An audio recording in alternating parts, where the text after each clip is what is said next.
ഞാൻ ഇന്നിവിടെ തയ്യാറാക്കാൻ പോകുന്നത് ഒരു 4 മണി പലഹാരമാണ്. അതിനായിട്ട് ഞാൻ 1.5 ഗ്ലാസ് ആട്ടപ്പൊടിയാണ് എടുത്തിരിക്കുന്നത്.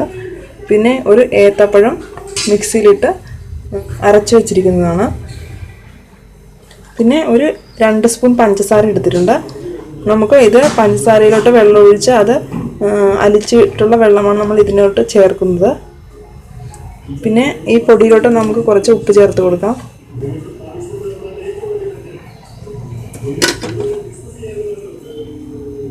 നമുക്ക് ഈ പഞ്ചസാരയിലോട്ട് കുറച്ച് വെള്ളം ചേർത്ത് കൊടുക്കാം.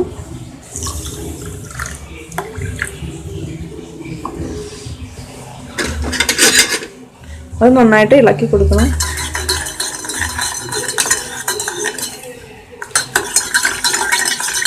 നമുക്ക് ഈ ഉപ്പിട്ട് വെച്ചിരിക്കുന്ന ഈ പൊടിയിലോട്ട് നമുക്ക് ഈ പഴം ചേർത്ത് കൊടുക്കാം.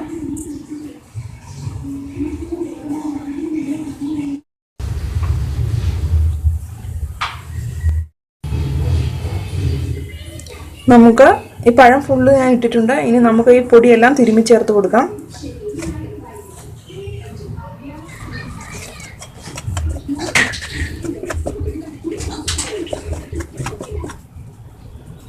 ഇതിലേക്ക് നമുക്ക് കുറച്ച് പഞ്ചസാര വെള്ളം ചേർത്ത് കൊടുക്കാം.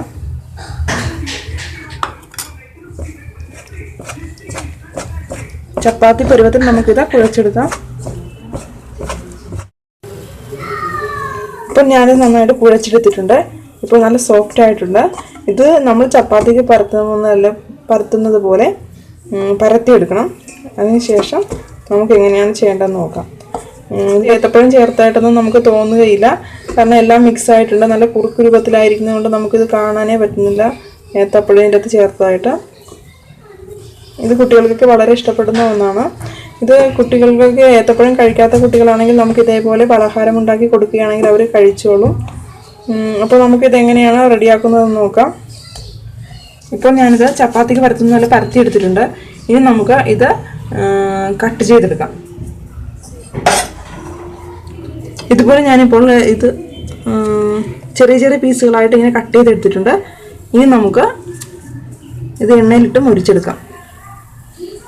ഇത് നിങ്ങൾ പരത്തുമ്പോൾ പ്രത്യേകം ശ്രദ്ധിക്കണം. ഇത് തീരെ കനം കുറഞ്ഞ രീതിയിൽ പരത്തരുത്. ഒരുവിധം കട്ടി ഉണ്ടായിരിക്കണം, എങ്കിൽ മാത്രമേ അത് പൊങ്ങി വരികയുള്ളൂ. ഈ ചപ്പാത്തി വലുതായിട്ട് പരത്തുകയാണെങ്കിൽ നമുക്ക് പെട്ടെന്ന് നമ്മുടെ പണി ഈസി ആയിരിക്കും. നമുക്കിത് ഏത് ഷേപ്പിൽ വേണമെങ്കിലും കട്ട് ചെയ്തെടുക്കാം. ഓരോരുത്തർക്കും ഇഷ്ടമുള്ള രീതിയിൽ കട്ട് ചെയ്യാം. ഞാനിപ്പോൾ കുറച്ച് ഇതേ രീതിയിലാണ് കട്ട് ചെയ്യുന്നത്. ബാക്കി എളുപ്പത്തിന് വേണ്ടിയിട്ട് വലുതായിട്ട് കട്ട് ചെയ്യാം. പാത്രം വെച്ചിട്ടുണ്ട്. അതിലേക്ക് എണ്ണ ഒഴിച്ചു കൊടുക്കാം.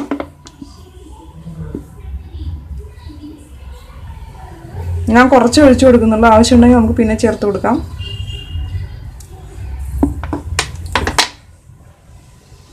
നമുക്കിതിലേക്ക് ഓരോരോ പീസ് ഇട്ട് കൊടുക്കാം. കുറച്ച് കുറച്ച് ഇട്ട് കൊടുക്കുന്നതായിരിക്കും നല്ലത്, അല്ലെങ്കിൽ എല്ലാം കൂടി കൂടി പിടിച്ച് പോകും. നമ്മളിത് ഉണ്ടാക്കുമ്പോൾ കുറച്ച് മഞ്ഞൾപ്പൊടി കൂടി ചേർക്കുകയാണെങ്കിൽ നല്ല കളർ കിട്ടുന്നതായിരിക്കും. ഞാനിപ്പോൾ മഞ്ഞൾപ്പൊടി ചേർത്തിട്ടില്ല. മറച്ചിട്ട് കൊടുക്കാം. നമുക്ക്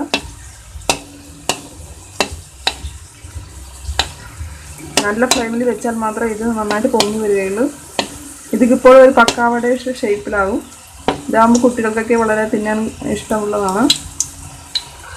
സ്പീഡിൽ ചെയ്താൽ മാത്രമേ നമുക്ക് കരിഞ്ഞു പോകാതെ കിട്ടുകയുള്ളൂ.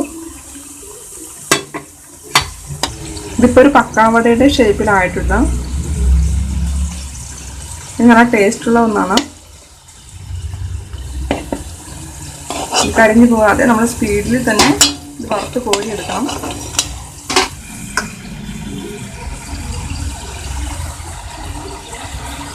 ഞാൻ വേറൊരു ഷേപ്പിൽ കൂടി ആക്കിയിട്ടുണ്ട്. അതുകൊണ്ട് നമുക്ക് ഇട്ട് കൊടുക്കാം. അപ്പോൾ നമ്മുടെ ഈ 4 മണി പലഹാരം റെഡി ആയിട്ടുണ്ട്. ടേസ്റ്റി ഉള്ള ഒന്നാണ്. ഇതൊരു പക്കാവടയുടെ ഷേപ്പുള്ള ആയതുകൊണ്ട് തന്നെ കുട്ടികൾക്കൊക്കെ വളരെ ഇഷ്ടമാകും. ചിപ്സും കപ്പവറയൊക്കെ കഴിക്കുന്നത് പോലെ തന്നെ അവരിത് കഴിച്ചോളും. അവർക്കെല്ലാവർക്കും ഇഷ്ടമാകും. മുതിർന്നവർക്കും ഇത് വളരെ ഇഷ്ടമാകും. ഇത് വളരെ മധുരവുമുണ്ട്.